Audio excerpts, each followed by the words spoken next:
पहा नवीन एपिसोड्स एकदम add free.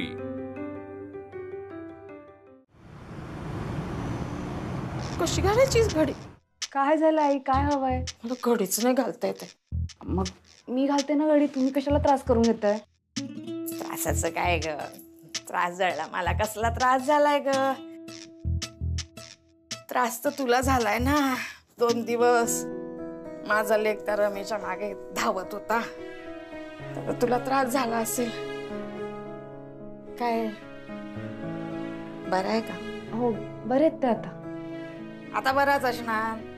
एकच दिवस असं सैरभैर असतं, बाकीच्या दिवशी व्यवस्थित असतं। पण मी आई आहे ना ग, आईच्या जीवाला त्रास होतो। मला असं वाटतं की तुमच्या दोघांमध्ये तेढ नको यायला।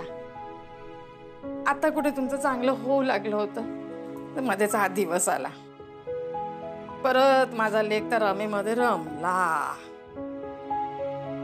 मला माहितीये का होतं, मला माहितीये का होतं। थांब,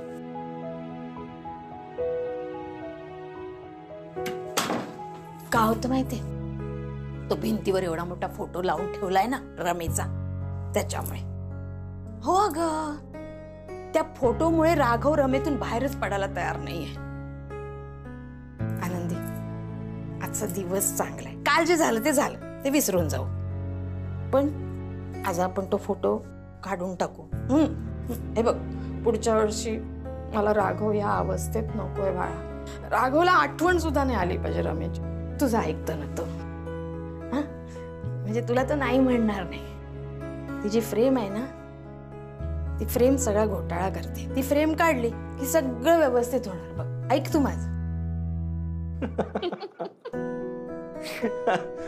आणि ते सगळं जाऊ दे रमा, आधी मला सांग की तू आणि आनंदी तुम्ही एकमेकींना कसं काय पाहू शकता? म्हणजे तू तिला दिसतेस, तू तिच्याशी बोलतेस, कसं काय शक्य आहे?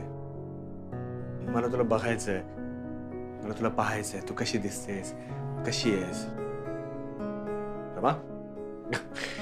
तू मला सांग, आनंदीला तू कशी काय दिसतेस? राघव, अरे लग्नामध्ये ज्या वेळेला तू आनंदीच्या गळ्यामध्ये माझं मंगळसूत्र घातलंस ना, तेव्हाच आम्ही एकमेकींशी जोडल्या गेलो मंगळसूत्राने।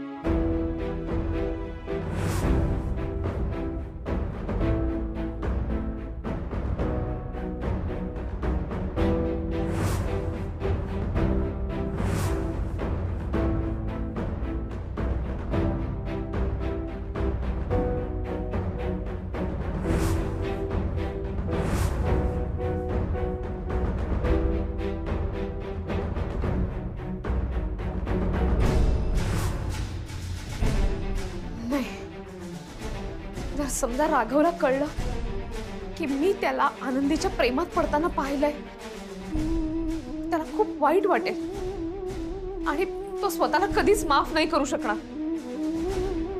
काही झालं ना तरी आनंदी लग्नाच्या पहिल्या दिवसापासून मला पाहू शकते, ही गोष्ट राघवपासून लपवली पाहिजे। बघ, मला एक गोष्ट फक्त तुझ्याकडून जाणून घ्यायची आहे। फारच छान झालेलं दिसतंय याचं, नाही का? कुणाशी बोलतोय? अगं बाई, कुणाशी बोलतो हा? अगं बाई, आई थांबा। रमा, हे बघ, मला फक्त सांग की मी काय करू शकतो जेणेकरून मलाही तू दिसशील। राघवा, काय कोणाशी बोलतेस? रमाशी। काही बोलता तुम्ही कधी कधी। हो म्हणजे तुम्ही रोज फोटो समोर उभं राहून बोलताना रमाताईंशी, आईंना असं वाटलं की एकटेच आहात तुम्ही इथे, कुणाशी बोलता? एकटेच आहात ना तुम्ही आता इथे? हा बरोबर आहे। अरे मी फ्रेमशी बोलतो नेहमी, तसंच बोलत होतो। आणि ते काय बोलता बोलता इकडे कधी आलो काय कळलंच नाही मला।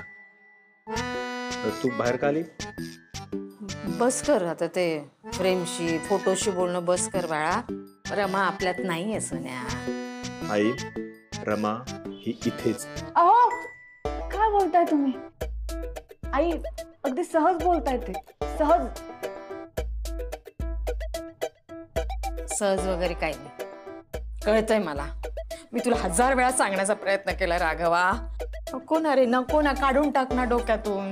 मी आणि आनंदीने आता त्याच विषयावर जरा विचार केला की बाबा हा जो एवढा मोठा फोटो आहे ना घरामध्ये, हा काढून टाकूया आपण. गेलेल्या माणसाचा एवढा मोठा फोटो घरात ठेवू नये. नाही, रमा कुठेही गेलेली नाहीये, ती इथेच आहे.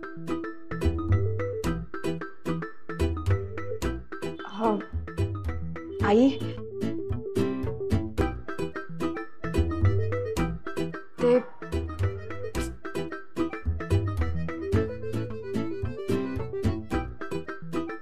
तू इथेच आहे?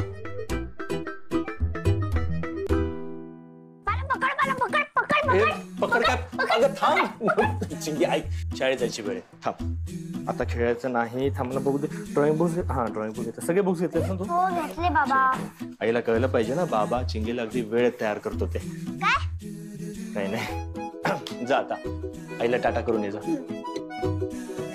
बाय आई, टाटा. चिंगी बाळा आलेच मी, थांब. ठीक आहे. Very good, very good, very good. आता ह्या आईला पण टाटा कर. टाटा. बाय. टाटा. पप्पी दे. टाटा. ती गोड माझं बात आहे. गुड. चल ये. हा, ही बॉटल घे तू, मी पटकन माझी तयारी करतो. चिंगी हे घे, डबा घे, बॅगेत ठेव. अहो डबा विसरला असतात ना अरे तुम्ही. नाही नाही नाही, असा कसं विसरा. आहे ना लक्ष. ये.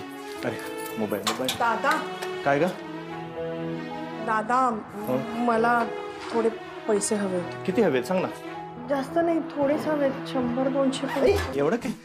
आज मी खूप खुश आहे. एक काम कर, मी आहे ना, हा एवढंच ठेवतो. हे सगळे ठेव तुझ्याकडे. एवढे नको दादा, हे खूप झाले. अरे ठेव म्हटलं ना, आज मी खूप खुश आहे. काय आज? आहे काय तरी? तुला अजून लागणार आहेत का? नाही नाही, नको. नक्की? हो, थँक्यू. जा आता. हो. हे आनंदी, सांग त्याला ते वर्षा म्हणून ठीक आहे, नाही तर मी परत आली आहे या आनंदात तो अख्खं घर उधळून देईल. काय चाललंय तुझं राघव? चिंगी, चल चल चल, लवकर चल, तू पुढे चल. हा? येतो मी. निघतो. बाय.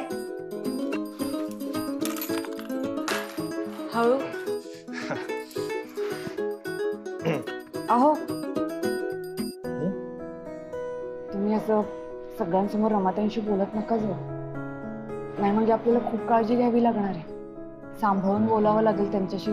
तुम्हाला कळलं ना तर अडचणीत येऊ आपण आणि विश्वास पण नाही ठेवणार आपल्यावर कोणी. मला कळतंय अगं, पण 6 वर्षानंतर माझी रमा मला पुन्हा भेटली तर आनंद तर होणारच. पण हे सगळं तुझ्यामुळे घडलं. Thank you so much. येतो मी. बाय. हा चल चल, आलोच होतो. चल चल चल चल.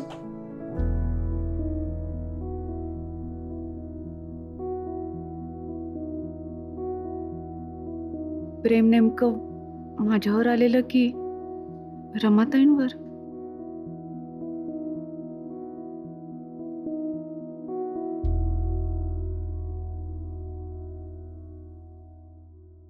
आनंदी, कसे आभार मानू तुझे खरंच कळत नाहीये मला. पण आभार कशाला मानायचे रमाताई?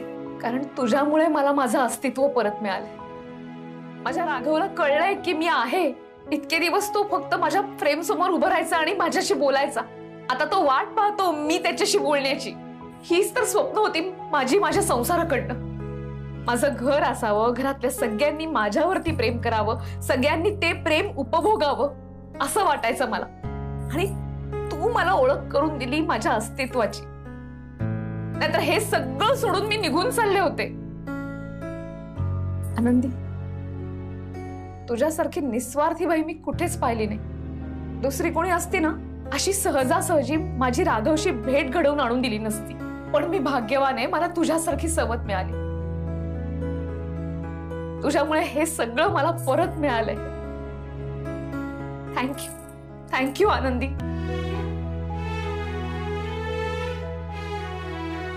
ह्यांना आणि रमाताईंना वाटणारा आनंद किती मोठा आहे. दोघंही त्यासाठी माझे आभार मानतात आणि मी मात्र ह्यांच्याबद्दल वेगळाच विचार करते. किती चांगली माणसं आहेत, बाळ माझे, मी असा विचार करायला नाही पाहिजे.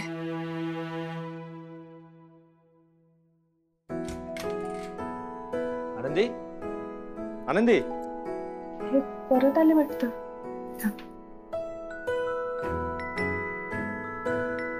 काय हो? ऑफिसला गेला होतात ना? हा पण आता घरी आलो. आणि ऑफिस मधलं काम? ठीक आहे, मी आज ठरवले, आज घरीच थांबणार आहे मी. रमा कुठे? रमा इथे. अहो ओके. रमा, तुझ्या फोटोवरचा हार मी आता काढतोय. हा हो, हा हार आता इथून पुढे रमाच्या फोटोवर राहणार नाही, ठेवून दिला. आणि हा एवढंच नाही, आता हा दिवा आहे ना, हा दिवा सुद्धा इथून पुढे नाही लावायचा फोटो समोर.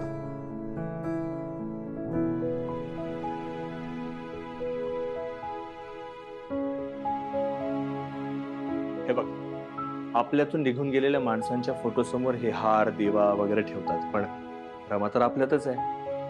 आणि मी तर म्हणतोय की ही फ्रेम सुद्धा आता नकोय, कारण रमा आपल्या, त्यामुळे तिला फ्रेमची काय आवश्यकता आहे ना? तेव्हा ही फ्रेम आता मी काढतो. ए आनंदी, त्याला थांबव. ही फ्रेम काढली तर मी राहू कुठे? अहो काय झालं? त्या म्हणतायत की त्या तिथेच राहतात, घर आहे त्यांचं, ते राहू द्या. म्हणजे रमा, मी इतकी वर्ष तुझ्याशी इथे उभं राहून बोलायचो, ते सगळं तू ऐकायचीस. तुला आठवतं मी गेल्या वेळेला तुला गजरा आणला होता? हो आठवते, सांग त्याला. हो.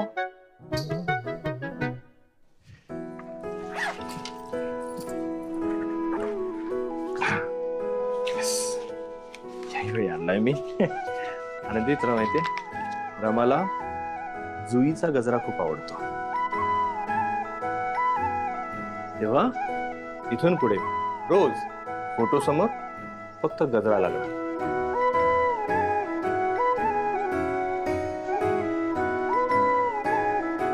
एकच गजरा आणला? हिला नाही आणला? हा, नाही आणला? काय ग? असू दे. आनंदी, आनंदी, आनंदी, कुठे चाललीस? आत. थांब.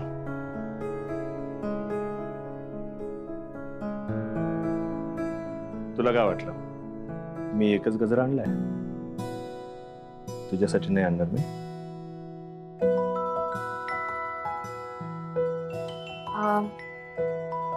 अहो हा,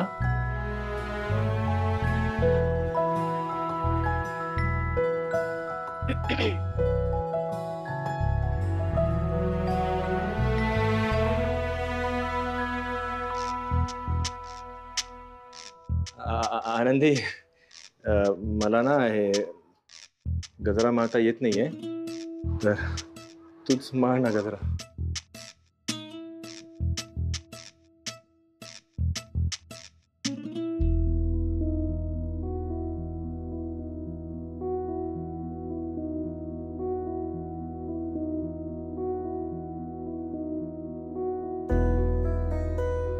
असे का निघून गेलात कळलं मला. तुम्हाला रमाताईंसमोर हा गजरा माळायचा नव्हता. नाही ना जमलं तुम्हाला. की बाय माझे, मी ह्यांना रमाताईंबद्दल सांगून चूक तर नाही ना केली आहे.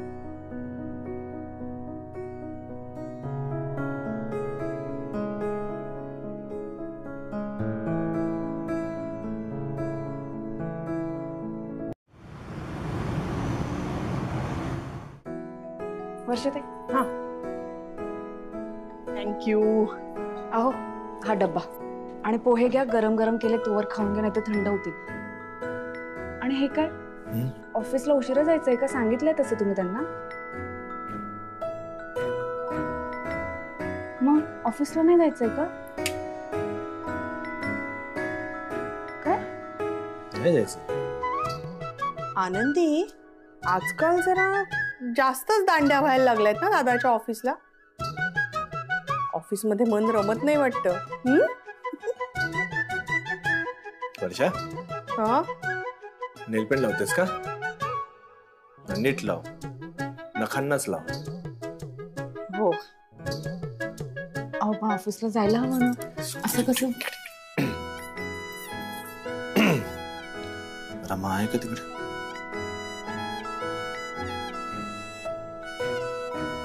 अच्छा, ऐक, रमाने बऱ्याच गोष्टी तुला सांगितल्या असतील, पण एक गोष्ट नक्कीच राहिली असणार सांगायची.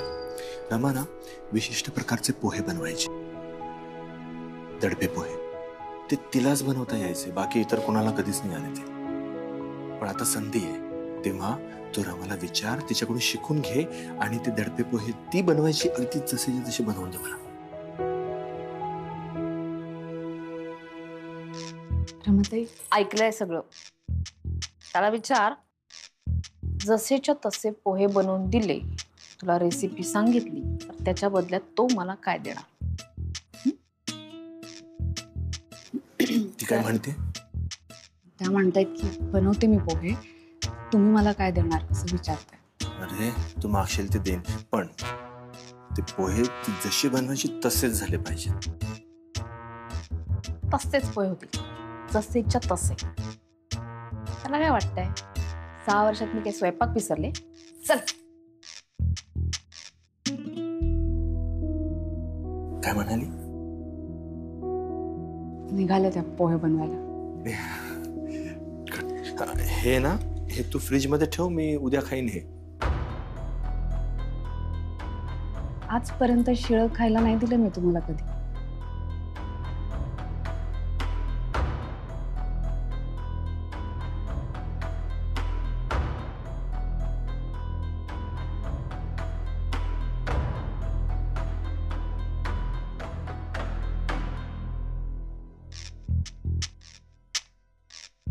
दडपे पोहे, माझ्या रमाच्या हातचे दडपे पोहे.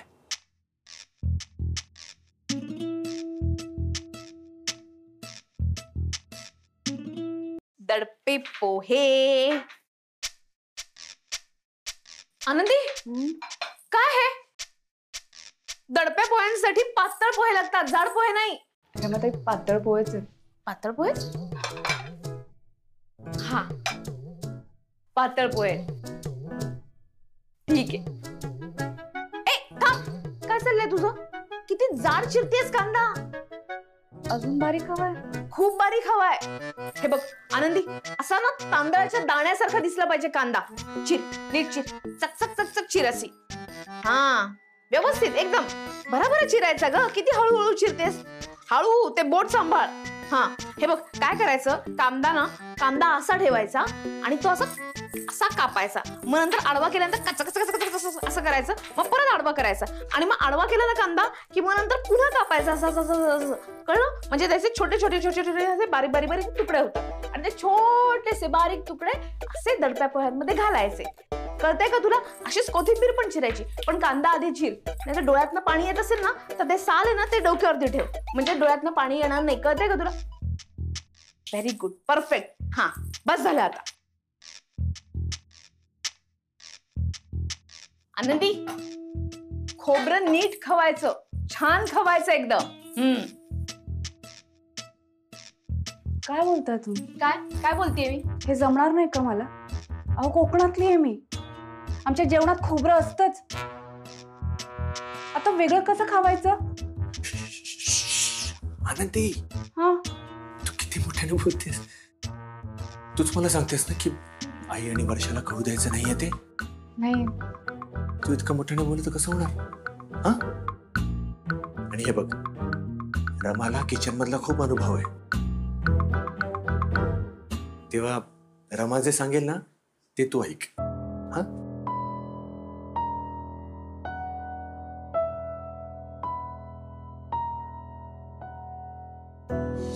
आणि हा ऐक, रामाच्या कलाने पण घे.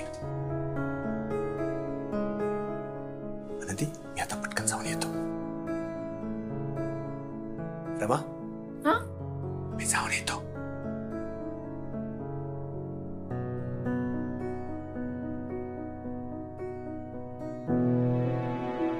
बघितलंस आनंदी, काय म्हणायला रागवते? बघ, या दडप्या पोह्यामध्ये माझ्या हाताची चव उतरली पाहिजे. आता चिडेल ना राघव. छान खाऊ हा, एकदम छान, म्हणजे असं वरचं वरचं पांढरं पांढरं घे. चल सुरू कर.